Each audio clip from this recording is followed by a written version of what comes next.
Well, it's 8 in the morning here in Malaga, and I'm about to catch an Avant train up to Córdoba. Well, I thought I'd walk up here to the bridge and have a look at the station from up here before we go down and catch the train. The two Iberian gauge lines going underground to the right are Cercanías lines that go to Málaga Centro Alameda.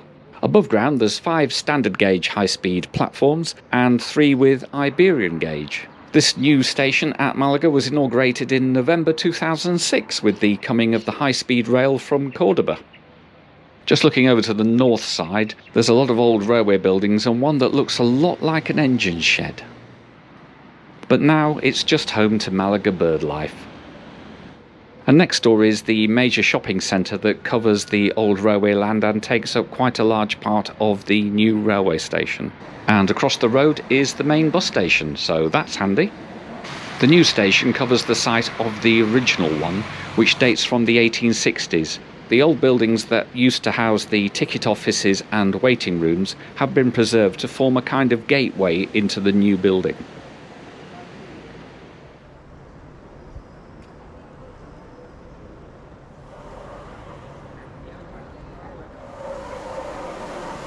On entering the station, the passageway to our left features the Renfe staffed ticket counters and a small selection of shops, and it will lead us on to the Cercanías underground platforms.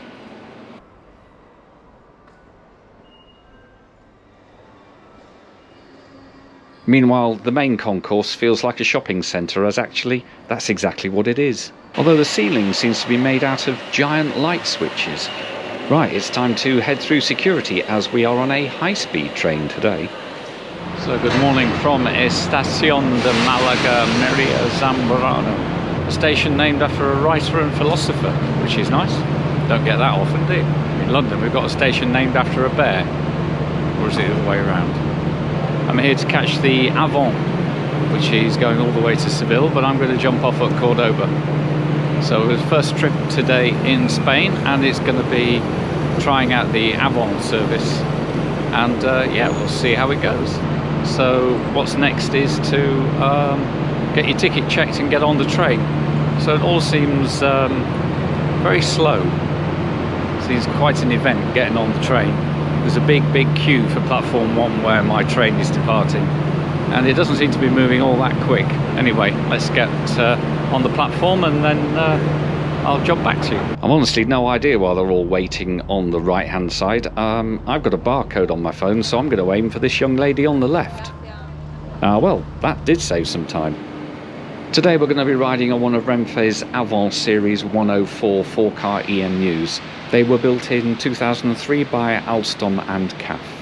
Coach 2 doesn't seem to have an electronic display anymore, but Renfe does seem to have improvised with a marker pen. Right, let's hop on to Coach 3 and then walk through. The 2+2 standard class, known as Turista, is mostly airline seating with just a few table seats. The overhead luggage racks are very spacious, and there's also some well-used luggage stacks at the carriage ends. Right, let's move on through into Coach 4 at the rear to find my seat. And it's a forward-facing airline seat by the window. Ideal. Right, while I'm getting comfy in my seat, let's have a look at our route for today.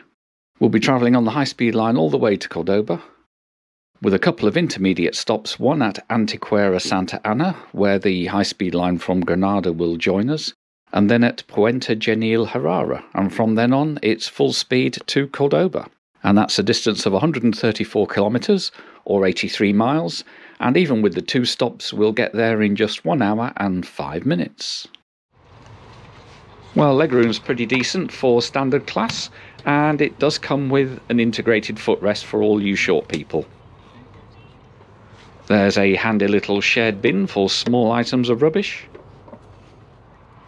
And the tray table is both clean, sturdy, and expansive. Also, I think this is the first train I've travelled on where the cargo net for your small items is actually above the tray table. And I think that makes it less likely that you'll forget something when you get off the train. And the window fittings have an adjustable window blind, but we'll leave it where it is so I don't wind up my neighbour. And even though this is effectively standard class, the seat does come with an adjustable recline. So apart from the somewhat lacklustre and grubby moquette, this is a very comfortable seat. And we depart maybe a couple of minutes late. I bought my ticket about a month in advance on the Renfe app, and I paid €29.40 for this adult single.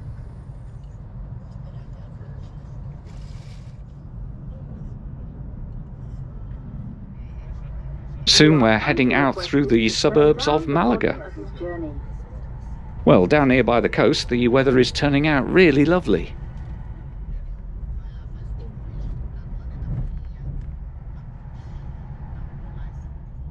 Behind the airport rises the Sierra de Mijas. And as we leave Malaga, at this point our high-speed line runs northbound right alongside the old classic line. But soon we separate, and as we climb away from Malaga, things get more rural and olive groves appear. And I must say it is very smooth and very quiet on the high-speed line. And soon we've entered the tunnels under the Montes de Malaga. And as we pop out, beyond the valley of the Rio Guadalhorce will be the classic line, and beyond that, the Sierra de Aguas. But on a high-speed line, you're never that far away from a tunnel. The high-speed line splits here. We're going to continue north, whilst the second line goes east towards Granada.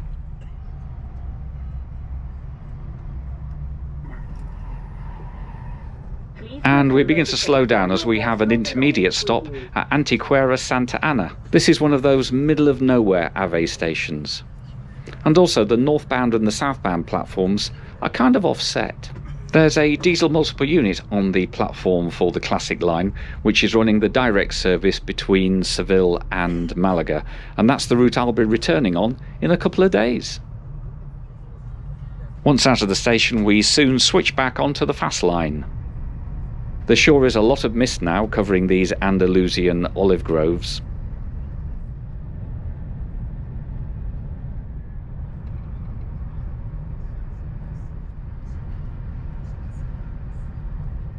And we drop off the fast line one more time for our final intermediate stop. Puente Genil Herrera is another of those middle-of-nowhere AVE stations. I don't actually think anybody got on or off. Puente Genil is actually 8 kilometres away. I'm not sure the locals will see this station as any kind of recompense for the loss of their town centre station.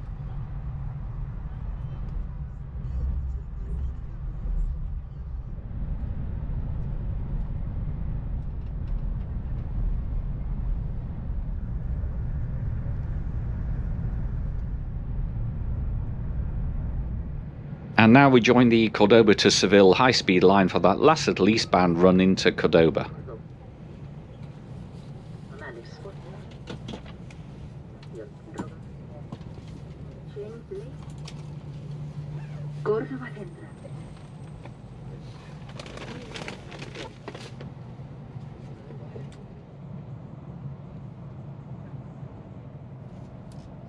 And so we arrive at Córdoba, where this train will reverse to continue on to Seville.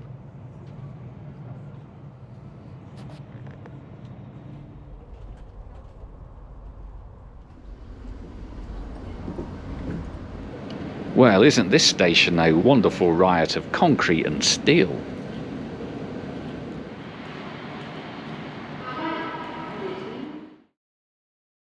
Welcome to the brutal simplicity that is Córdoba station.